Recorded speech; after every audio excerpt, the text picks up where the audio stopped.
The battered Colts head to Jacksonville in an attempt to break the dreaded curse. Let's see if they can do it. Let's get to it.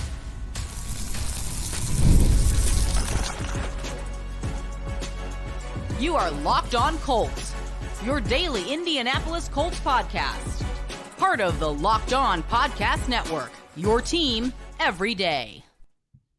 Thank you all for tuning in and making us your first listen of the day. This daily podcast covering your Indianapolis Colts, part of the Locked On Podcast Network, your team every day. Today's episode is brought to you by FanDuel. Place your first $5 bet and you'll get started with $200 in bonus bets guaranteed. Visit FanDuel.com to get started. Hello, everyone. My name is Zach Hicks, your favorite film nerd over at HorseshoeHuddle.com. My typical co-host, Jake Arthur, is not here today, but he is our eyes, ears, and boots on the ground there for Indianapolis Colts media over at Horseshoe Huddle as well.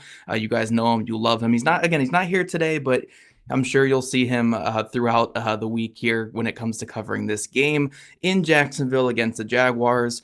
Today, we're talking about the Colts CVS receipt list of injuries that they have on the team. The Colts just released their final injury report of the week.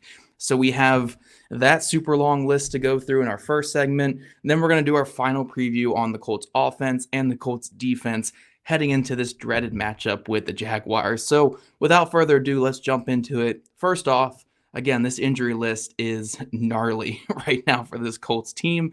We're looking at Kenny Moore II, Kwity Paye, and Jonathan Taylor, all already ruled out for the week. Those players are not going to play. Taylor did not get any practices in this week after spraining his ankle in the game against the Pittsburgh Steelers. Now, the Colts are calling it a mild high ankle sprain, so maybe he has a chance to come back against the Tennessee Titans in week 6. But again, we don't really know. Ankles can be a little bit tricky when it comes to running back. I mean, heck, if you want to see how tricky one can be, look back at Jonathan Taylor's ankle history in his NFL career. So hopefully back against the Tennessee Titans. If not, maybe the following week against the Miami Dolphins. But we're going to play that one by ear. Kwity Paye and Kenny Moore II are set to miss their second straight games. Neither player practiced last week, or I think Kwity Paye practiced on Friday in a limited capacity last week. Didn't log any practices this week. Kenny Moore hasn't logged any practices the last 2 weeks, so they're both set to miss time. Replacing those players, replacing Kenny Moore at slot corner, we have Chris Lamons, who was up and down a little bit last week, but he did force a fumble on a sack of Justin Fields against the Pittsburgh Steelers. That ultimately helped the Colts put that game away, so that's positive from one of his backups there. Kwity Paye, he's one of many Colts edge rushers that is missing this game, so when we're talking about who's replacing him, we can mention Dayo Odeyingbo, Isaiah Land, Jernard Avery might get a chance to play in this one. The Colts are down to their last little legs there when it comes to edge rushers. So Kwity Paye joins, again, that laundry list of players missing at edge. And then replacing Jonathan Taylor, it's the Trey Sermon and Tyler Goodson show. And we haven't seen this show in a while. I think it goes back to last year's game against the Pittsburgh Steelers, not last year's game against that team, where Goodson and Trey Sermon were essentially the lead backs for a majority of that game. I think Zach Moss went down with an injury in the second quarter of that game, and it was Trey Sermon and Tyler Goodson the rest of the way. And hey, both players were pretty solid in that game, did a good job of leading the Colts to victory. So fingers crossed those two can step up. I fully expect it to be like a 65 to 35 type split in terms of snaps in the backfield. Sermon getting a majority of the looks, especially on passing downs with his pass blocking ability, and then Tyler Goodson coming in for kind of that lightning to the thunder that is Trey Sermon. So we will see a healthy dose of both players. If you're a fantasy guy jumping on this episode looking for who to pick up for the Colts, I don't know. Trey Sermon probably has a better chance at the goal line carries if the Colts get to the red zone. So I would probably say Trey Sermon, but Goodson might be a sneaky little play because the Colts will probably get him a couple screens, a couple of quick touches, and he can showcase that explosive ability. Now, those are just the players that are currently ruled out. Now we go to Anthony Richardson and Ryan Kelly, who Shane Steichen, and I quote here, said, We'll see. So we'll see the status on Anthony Richardson and Ryan Kelly. It seems a little bit more optimistic for Anthony Richardson than it does for Ryan Kelly, but Anthony Richardson, after straining his oblique in this past game against the Pittsburgh Steelers and missed the final 3 quarters of that game, he practiced in a limited capacity all week. So he did a lot of individual drills. He dressed for practice, went through a lot of mental reps, but he didn't get any team reps in with the first team offense. So Joe Flacco has got all the first team offense snaps this week in team drills, but Anthony Richardson has been present at practice. He's been active in practice. So it could really see that one going either way. I think it's 50-50. It really comes down to Richardson's soreness and how comfortable he feels pulling through in his throwing motion with his hips going into that game, because the hips are the base of all your power when it comes to throwing as a quarterback. Like, we're not even just talking about the limited mobility aspect here. Pretty much all of your accuracy and your power are derived from your hips as a quarterback. So if you're feeling stiffness or you're feeling soreness there, it can drastically decrease your velocity on your throws and decrease your accuracy on pulling through and completing your throwing motion. So we might see Richardson go this week. I'm not too sure. I think the limited practices are kind of promising, but also at the same time, he didn't get many reps in with the first team this week. So I could really see that one going either way. When it comes to Ryan Kelly, he did not log a practice at all this week after missing the final 2 last week with his neck injury that I guess flared up last week and caused him to miss this past game against the Pittsburgh Steelers. So while he is listed as questionable and his is probably more of a pain tolerance thing as well, it probably it doesn't seem very good. It doesn't seem likely that he's going to go this week. So it does look like the Colts are going to be down Ryan Kelly in this game as well. And then we also have Braden Smith, who is questionable this game. He's kind of more of a soft questionable for me because he kind of he's done the same pre-game motions, I guess, the last 2 weeks in terms of not practicing on Wednesday, full practice Thursday, not practice Friday, and then he's been good to go on game day on that Sunday. Now, we saw this past week against the Steelers. He was good to get out there. He played in every snap and looked really good against TJ Watt. So I'm expecting him to go in this game, despite again, 2 did not practices this week on Wednesday and Friday. He did full practice on Thursday, like he did last week. So I fully expect Braden Smith to go in this game, but we'll see. We'll see. But replacing those guys, if they are out, replacing Anthony Richardson would be Joe Flacco, who came in and played some good ball in relief last week and helped the Colts get to victory against the Steelers. Tanner Bortolini would be replacing Ryan Kelly, who Bortolini definitely a step down from Ryan Kelly, but had a really good debut game last week. His first game being dressed, his first game starting in the NFL, did some really good things. And then if Braden Smith is unable to go, then we have another rookie starting on the offensive line in Matt Gonsalves, who hasn't seen an offensive snap this season, but it would be his first career start if he got out there for Braden Smith. This also, keep in mind that we are talking about all these injuries for this week. The Colts also currently have DeForest Buckner, Tyquan Lewis, and Samson Ebukam, and also Cam McGrone. I know he's a special teamer, but just another player to mention there. All those players are currently on injured reserve. So when you're stacking it all up, the Colts have 6 starters that are currently ruled out for this game. 3 other starters are questionable, with maybe 2 of those guys unlikely to play. I mean, that's 9 of your 22 guys right there that you were looking at being starters coming into the season. So this Colts team is very banged up right now, very, very hampered by injuries, and it's going to impact the game on Sunday. I know at the end of the day, you have to get the job done against an 0-4 team that is down on their luck, and you've had a lot of the rumors about this Jaguars team with giving up on the coaching and quitting on their coaching staff and just being disjointed, but this is a really banged up Colts team, and we're not talking about minor starters here for the team. We're talking Kenny Moore, Pro Bowl player, Kwity Paye, one of their better edge rushers, Jonathan Taylor, former All-Pro, Anthony Richardson, starting quarterback, Ryan Kelly, Braden Smith, both fringe Pro Bowlers, if not, guaranteed Pro Bowlers, DeForest Buckner, former All-Pro. These are the best players on this Colts team, or the most important players on this Colts team, that are set to miss this game against the Jaguars. So it's not insignificant, this injury report for the Colts. There's a lot of banged up pieces on this team. Hopefully the coaching can step up and the coaching can kind of will them to victory. But this is a banged up Colts team, and hopefully they can go in and win ugly in Jacksonville, a place they haven't won in nearly a decade or over a decade now. It is getting to a crazy point right now with this curse. But coming up, we're going to preview the Colts offense. I know there's a lot of moving pieces with the Colts offense, but we're going to preview what this offense can look like against the Jaguars team that, again, is kind of struggling right now at 0-4. But first, with Robinhood Gold, you don't have a you don't need a silver spoon to eat up the financial favors of the 1%. Robinhood Gold allows others to get the rates and perks usually reserved for the high society. Now, the resourceful individual with Robinhood Gold can earn the very liberal rate of 4.5% APY on uninvested cash, receive unlimited 1% deposit bonuses, and be rewarded with a handsome 3% retirement boost on an IRA account. Robinhood Gold provides the privileges of a high net worth for any net worth.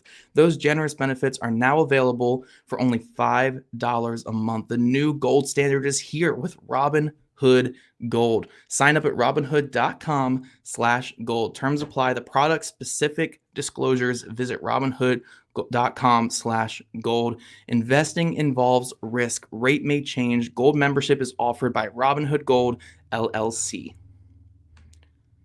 And this show is also brought to you by our friends over at PrizePicks. You can now win up to 100 times your money on PrizePicks with as little as 4 correct picks. PrizePicks is the best way to get action on sports in over 30 states, including California, Florida, Georgia, and Texas. PrizePicks is the only real money daily fantasy platform with an injury insurance policy, so your lineups stay in play even if one of your players gets injured. And again, we're talking about this Colts team. Everybody's injured. It's a big part of the NFL right now. If your player leaves in the first half and doesn't return, PrizePicks keeps your lineup live. Sign up today and get $50 instantly when you play $5. You don't even need to win to receive the $50 bonus. It's guaranteed. PrizePicks also offers weekly promotions that can lead to big payouts like Taco Tuesday. Each Tuesday, PrizePicks discounts select player projections up to 25% to provide even more value for your lineups. So PrizePicks is the best way to win real money this football season. Which players are going off? Which players aren't? Make your picks in less than 60 seconds and turn your sports opinions into real money all season long on PrizePicks. Download the app today and use code LOCKEDONNFL to get $50 instantly after you play your first $5 lineup. That's code LOCKEDONNFL to get $50 instantly after you play your first $5 lineup. PrizePicks. Run your game. Alrighty, Locked On Colts everydayers. We're back previewing Indianapolis Colts, Jacksonville Jaguars, the dreaded curse. Colts are going down there to Jacksonville, and it's going to be an ugly game, rainy game, disgusting game. And the Colts might be out their starting quarterback, their starting center, their starting right tackle. Now, the Jaguars are dealing with injuries too, and their defense has just not been great this season. They've been competitive, but it's been a really banged up unit on the Jaguars defense. I know Josh Hines-Allen has been dealing with a concussion, I think, all week. Tyson Campbell, their best outside corner, has been on IR for a good bit of this season. It's been a banged up Jaguars team. One thing I will say though about this Jaguars defense is their defensive coordinator, Ryan Nielsen, was one of the few defense corners that really got to Shane Steichen last year. Now, I do think part of that is that Falcons defense that he was coaching last season. Really good Falcons defense, had a really good cornerback room last year. And what they were doing was a lot of press man coverage against an Indianapolis Colts team that was down Michael Pittman Jr. So it was effective in taking away the RPO looks, really effective in taking away what the Colts want to do in the passing game, and they just did not have the receivers to create the separation. Now you're looking at this game, and Alec Pierce is in the middle of a best career season. Michael Pittman Jr. is healthy. You have Josh Downs is, again, back in his slot role doing his thing in this one. And then even an A.D. Mitchell, who hasn't had a great rookie season so far, has shown the ability to beat press consistently and get open at the NFL level. I do think the Colts have more weapons coming into this matchup than they did last year against that Falcons team that Ryan Nielsen coordinated very, very well against this Colts team. So it is kind of a different matchup, but it is something to keep in mind that this is a defense coordinator that gave Shane Steichen some fits last year, and we'll have to see if the same thing kind of continues this year. Ultimately, though, when it comes to this Colts offense, it's such a big difference in which quarterback is starting. If Joe Flacco is starting this game, it becomes a very Gardner Minshew-like game plan. Now, Flacco can push the ball down the field a little bit more than Gardner Minshew could last year, but it is a similar type of game plan where we're going to lean on the RPO game. We're going to lean on empty sets to get the ball out quick, some quick screens, to get players moving a little bit. And instead of attacking vertically down the field against this press coverage team, we're going to try to put those press coverages into binds with trip sets, stack sets, bunches, and really just throw off how they're going to be communicating in those sets. Maybe do a lot of that orbit motion with Josh Downs and make them communicate a lot pre-snap and open up run lanes up the middle, open up kind of quick hitters over the middle. Now, if Anthony Richardson plays in this game, you kind of just say bombs away with the offense. I know you want to get Richardson going in the quick game and in the layup game, and I do think there are ways to do that with screen stuff against press man teams. But when you have a player like A.D. Mitchell who knows how to get open against pretty much anyone at this point, when you have Michael Pittman Jr.'s physicality against backup corners, you have Alec Pierce's ability to stretch it vertical with what he's been doing this season, you kind of just say bombs away if Richardson can play in this one, because you're going to be getting a lot of favorable looks in press coverage. I know the Jaguars have been mixing it up a little bit, but they do love their press man coverage under Ryan Nielsen. So I do think you have a lot of opportunities for explosives as Richardson plays in this game, even if you take away his impact in the run game with a limited hip or whatever it's going to be in this game. But I do think if Richardson plays, again, there's a lot of opportunities for pushing it down the field, a lot of opportunities for those explosives. If Flacco plays, it becomes more of a test of will, sort of. You attack underneath, you attack with bunches, you try to get their communication off, and you just try to outlast this Jaguars team in a really rainy and ugly environment. But yeah, the Colts have struggled to score in this matchup in the past down in Jacksonville. I know every year is a different game, but it doesn't feel like a different game every single year. Last year, I know we had quite a few expectations for the Gardner Minshew-led Colts being like, well, it's not the rookie. Minshew at least knows how to move the ball. He's getting out there. And then Minshew came out and threw 3 picks and was a really weird version of himself. A guy who typically controlled the ball, went down there and just started turning the ball over like it was free candy that he was giving to kids or something. Like it was just giving the ball away in that game. Flacco has a little bit of that tendency. If he does start, he does have some of that reckless tendency to throw the ball away and force things that are not there. And we'll see if he gets the full start in this game, if he succumbs to the Jacksonville curse and starts forcing the ball when it's not there and throwing picks. But ultimately, I do think, again, regardless of whatever quarterback's in there, the main thing is just making sure you're not turning the ball over in this game. I know we said a lot going into that Pittsburgh game, said a lot going into the Chicago game, and the Colts, not really in the Chicago game, but they did much better with it in the Pittsburgh game. They won the turnover battle for once last week against Pittsburgh. But ultimately, when you're playing a team like Jacksonville, who right now is really down and out, they're 0-4. Coaching has not been their strong point this year. Trevor Lawrence is struggling. Their defense has been competitive, but they're just really understaffed right now with who they have healthy. The key to this game really is getting first downs, maybe mixing in a couple explosives, those are always great, but getting first downs, moving the ball, and not giving them short fields. If you're turning the ball over, which again, this applies to both Richardson and Flacco, whichever guy is starting in this game, if you're turning the ball over and giving short fields, even in an inept offense that's struggling, with a quarterback struggling and a play caller struggling, they can convert points on that. It's easy to convert points if you're starting on the opposition's 30, their opposition's 40. So make their offense work for it by being successful on your offense. Continually move the ball, get first downs, hit explosives. If you have to get field goals, that's fine. I know that's the bane of my existence is talking field goals on this show, but if you have to get field goals, it's fine. Make their offense go the length of the field and really drive on your defense, because if you give them short fields, they're going to be able to score. That's just the fact of life right there. If you give even a bad offense short fields, they can score. So the Colts got to be careful with this one. I think they got to be strategic on offense, have a high success rate in this one if you want to win.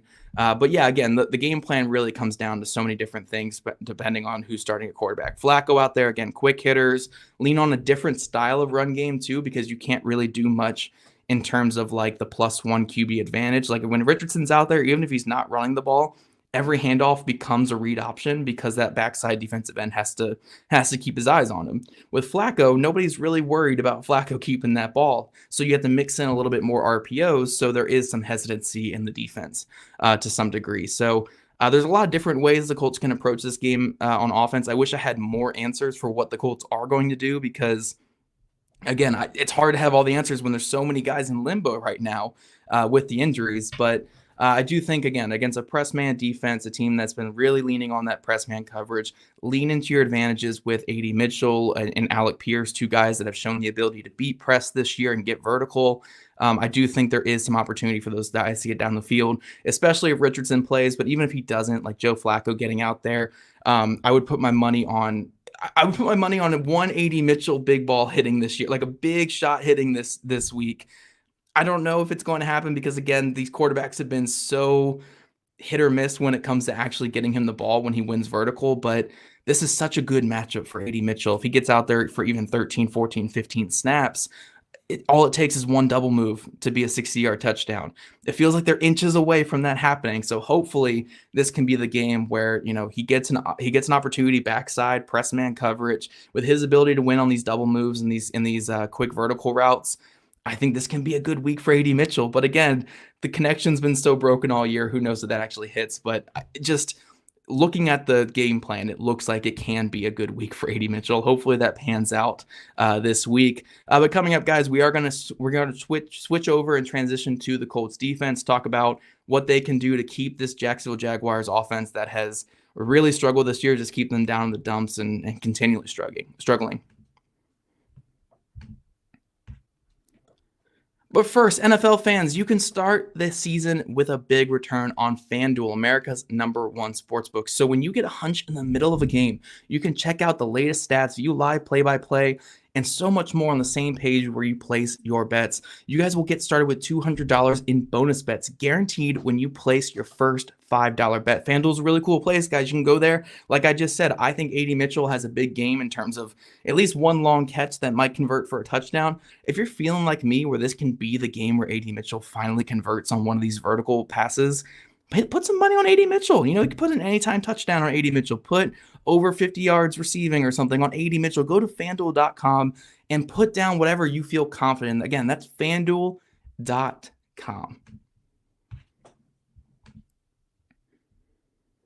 All right, Locked On Colts everydayers, we're back previewing Indianapolis Colts, Jacksonville Jaguars. We are talking the curse, we're talking Colts defense, and then we're talking final score projection for this game. You guys obviously heard Jake talking with Tony yesterday. He did his big preview on the Thursday show, so this is kind of my preview for this game. Ultimately, I think when it comes down to the Colts defense in this one, it really is the same strategy as the last 2 weeks where as long as one phase of your defense is fine, I think you have a good chance of getting your offense a chance to win in this one. And what I mean by that is I don't care if it's your run defense that comes to play in this one and holds them to 2 yards a carry or 3 yards a carry, whatever it is. That's awesome. I don't care if it's your pass defense that comes to play in this one. One of those units needs to step up. It can't be like week 1 against the Houston Texans. It can't be like the first half against the Green Bay Packers where both units were just abysmal and it led to this team getting beat down. As long as one of the units show up, and mostly it's been the run defense the last couple of weeks, the last, 10 quarters now of the season, the Colts run defense has been really good. They've had Nick Crossmore in the box, and he's been one of the best run defending safeties in football. Zaire Franklin and EJ Speed have really stepped up. Grover Stewart looks like Grover Stewart. So as long as those guys step up and do what they've been doing the last 10 quarters or so of play, then this Colts run defense can be a positive impact and force the Jacksonville Jaguars into longer third down situations where they have struggled this year. Now, what we have seen with the Colts the last 2 weeks, though, is they have allowed opposing offenses to throw for over 300 yards a week these last 2 games, but it's resulted in 2 wins for the Colts. So again, I don't care if your pass defense is leaky and struggling and not perfect. As long as your run defense is great and you're forcing them to be one-dimensional, you have a good chance at winning this game. Now, do I want the pass defense to be good as well? Yes, obviously. I want that to be good. But I'm being realistic here. They have 2 injuries at corner. Juju Brents is out. That's another injury I missed at the top of the show. Juju Brents is also on IR. Kenny Moore is going to miss this game. And then at pass rush, they're missing 4 of their top 5 pass rushers. Laiatu Latu and Dio Dangbo are healthy, but every other top pass rusher is hurt. Their NASCAR package right now is Laiatu Latu, Dio Dangbo, Adetomiwa Adebore, and Taven Bryan, right now. Like, that's what we're looking at. And maybe you throw an Isaiah Land in there, but like that's their NASCAR package right now with rushing the passer. So being realistic, expecting this defense to be a shutdown, smothering pass defense right now is just not realistic. But what we can expect is at least them to show up and run defense, force the Jaguars to be one-dimensional, and then hopefully you can take advantage of a couple mistakes like they did against the Pittsburgh Steelers, forcing 2 fumbles, like they did against the Chicago Bears, forcing 2 interceptions. That's how you win football games with a defense that is shorthanded right now. So again, it's kind of the same strategy as the last 2 weeks where it's like stuff the box against the run, play physical run defense, make sure that they can't, break any big explosives on the ground game like they did last week. I mean, that's why they were competitive against the Houston Texans, because they were able to run the ball on the Texans in that game. So be strong, competitive in the run game. And then when it comes to pass defense, like, again, just limit the explosives, keep things in front of him, and then take advantage of the opportunities you're going to get. Trevor Lawrence, I mean, aside from Anthony Richardson, has been one of the most inaccurate quarterbacks in football this year. I think his completion percentage is like 53% right now, 54%. He is missing a lot of targets high. He's missing them low, and he's giving defenses a chance to capitalize on turnovers. So for the Colts in this game, again, it doesn't matter if he comes out and throws for 300. If he throws 2 picks in this game and you can give your offense, short field position, that's the strategy for winning this one. So really for this defense, it comes down to just keep doing what you've been doing. Maybe not get as soft as Gus Bradley did in that second half last week when they were kind of in put away mode. But just come out and do what you've been doing. Be strong on first and second down, force third and long. Don't give up the explosives in the passing game and survive that way. It doesn't need to be a game where you only allow 9 points, 10 points, like whatever. It can be more of a higher scoring game, but just keep the flow the way it's been. Give your offense a chance to win this game, regardless of who's starting at quarterback. And I think this Colts will have a good chance in this one. So, again, don't let Trevor Lawrence bounce back, take away the run game, and just limit those explosives. And I think this Colts defense will have a good chance. Again, the Jaguars have been kicking themselves when they've been down this year. Make that trend continue. Make them have to make the mistakes. Make them have to go down the field 10, 12, 13, 14, 15 play drives or whatever. Like, don't make it easy for them. If they have to continually march down the field and you do that bend, don't break style of defense that we all know and love, they're eventually going to make a mistake. They've been a very disjointed offense this year. So make them work for it. Don't make it easy by giving up explosives. Make them work for every inch. Make them have to convert a bunch of third downs, because odds are they're going to make a mistake like they have all season long. But before we get out of here, though, I do want to tell you guys my score prediction. Now, I'm continuing with the trend where this year the Colts are 2-2 and I am 0-4 in my picks. I have picked the Colts to win the first 2 weeks, and then I got very pessimistic and picked against them the next 2 weeks. So obviously picking against the Colts is the strategy here. So I'm going to pick the Jacksonville Jaguars to continue the curse against Indianapolis Colts. I'll go 24-20 in this one. We'll go Jaguars winning this game. So that is my official prediction. So football gods, if you're listening, hopefully you can make me 0-5 on the season with my predictions, because I would love to be wrong yet again.